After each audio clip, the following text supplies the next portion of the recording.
فرشتے دعائیں کر رہے ہوتے ہیں جب آپ مسجد میں ہوتے ہیں، فرشتے پہلی دعا اللہ سے کرتے ہیں، یا اللہ اس بندے کو معاف فرما، اللہ اس بندے پر رحم فرما،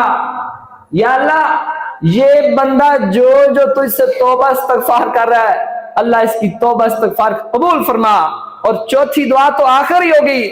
اے میرے اللہ اس اپنے بندے پر اپنی رحمتیں، اپنی برکتیں، اپنا کرم اور اپنا فضل فرما۔